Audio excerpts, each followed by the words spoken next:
ಸಾರಿ, ನೋಡ್ಲಿಲ್ಲ. ನಾನು ಕೂಡ ನೋಡಲಿಲ್ಲ, ಸಾರಿ. ನೀವೇನ್ ಕುಡಿತೀರಾ? ಕಾಫಿನಾ ಟೀನಾ? ನಾನು ಕಾಫಿ ಕುಡಿತೀನಿ. ತಗೊಂಡ್ ಬರ್ತೀನಿ.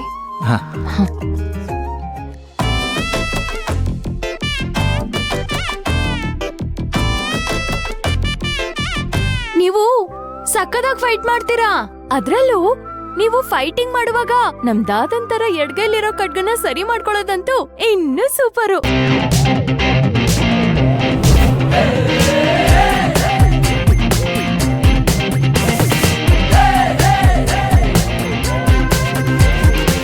ನೀವ್ ಫೈಟಿಂಗ್ ಮಾಡುವಾಗ ಕತ್ತಲ್ಲಿರೋ ಟವಲ್ನ ತಿರುಗಿಸಿ ವಾಪಸ್ ಹಾಕೋತಿರಲ್ಲ, ಆ ಸ್ಟೈಲ್ ಅಂತ ನನ್ಗೆ ತುಂಬಾ ತುಂಬಾ ತುಂಬಾ ಇಷ್ಟ.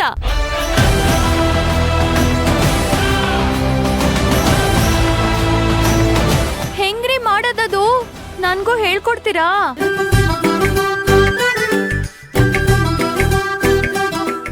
ದೊರೆಸ್ವಾಮಿಗಳೇ, ನೀವೇನೇ ಹೇಳಿ, ಇಂಥ ಹಳ್ಳಿನಲ್ಲಿ ಜೀವನ ಮಾಡ್ತಾ ಇರೋರು ನೀವೇ ಪುಣ್ಯವಂತರು. ಶುದ್ಧವಾದ ಗಾಳಿ, ಬೆಳಕು ಮತ್ತೆ ಪ್ರಶಾಂತವಾದ ವಾತಾವರಣದಲ್ಲಿ ಯಾವುದೇ ಗದ್ದಲ ಇಲ್ಲದೆ ಬದುಕ್ತಾ ಇದ್ದೀರಲ್ಲ, ಅದನ್ನ ಅನುಭವಿಸೋದೇ ಒಂದು ಸುಖ. ಕೂತ್ಕೊಳ್ಳಿ, ಪೇಪರ್ ತೊಗೊಳ್ಳಿ. ತಗೋತೀನಿ ಬಿಡಿ. ಪೂಜಾ, ಗಿರಿ, ಇನ್ನೂ ಮಲ್ಕೊಂಡಿದ್ದೀರಾ? ಹೇಳ್ರಮ್ಮ, ಹೊತ್ತಾಯ್ತು. ಮಲಗ್ಲಿ ಬಿಡಿ, ಆಯಾಸ ಆಗ್ಬಿಟ್ಟಿದ್ಯಲ್ಲ.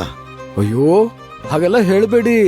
ಹಾಗೆ ಬಿಟ್ರೆ ಸಂಜೆವರೆಗೂ ಮಲಗಿರ್ತಾರೆ. ಇವ್ರು ಹೇಳೋದ್ ನಿಜ ಅಪ್ಪ. ನಿದ್ದೆ ಚೆನ್ನಾಗ್ ಬಂತು. ನಮ್ಮನೆಗಿಂತನೂ ಚೆನ್ನಾಗ್ ಬಂತು.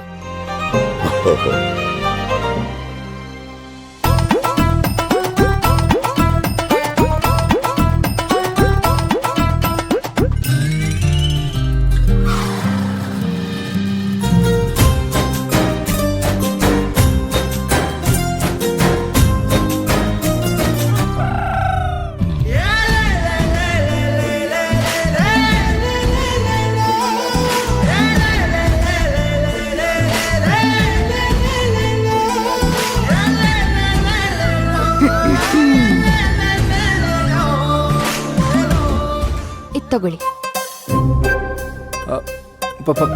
ಪರವಾಗಿಲ್ಲ, ನನ್ನ ಹತ್ರ ಇದೆ.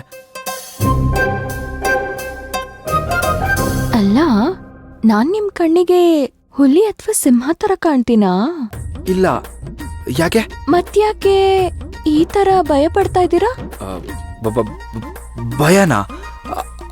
ಹಾಗೇನಿಲ್ವಲ್ಲ. ಓಹೋ, ಇದು ಭಯ ಅಲ್ವಾ? ಮತ್ತೇನು, ನಾಚಿಕೆನಾ? ನಾನು ಹೋಗ್ತೀನಿ. ಆಯ್ತಾಯ್ತು, ಅದ್ ಬಿಡಿ. ಅದ್ ಹೆಂಗ್ರಿ ಸ್ಟೈಲ್ ಆಗಿ ಟವಲ್ನ ತಿರುಗಿಸಿ ಕತ್ತಿಗೆ ಹಾಕೊಳ್ಳೋದು?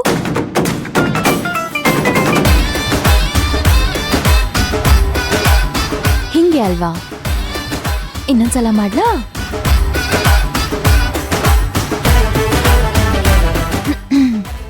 ಸರಿಯಾಗಿದ್ಯಾ?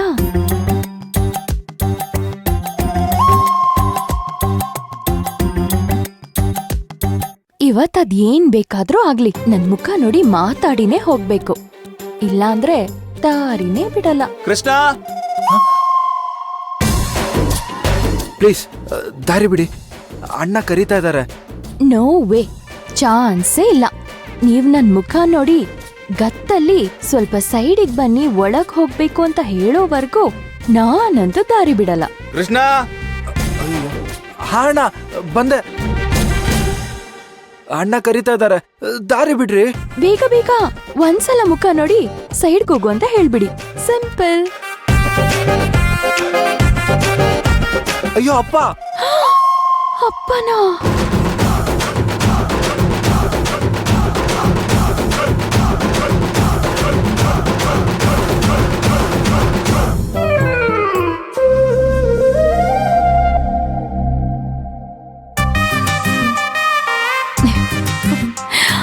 ಅಯ್ಯೋ ಪುಕ್ಲ,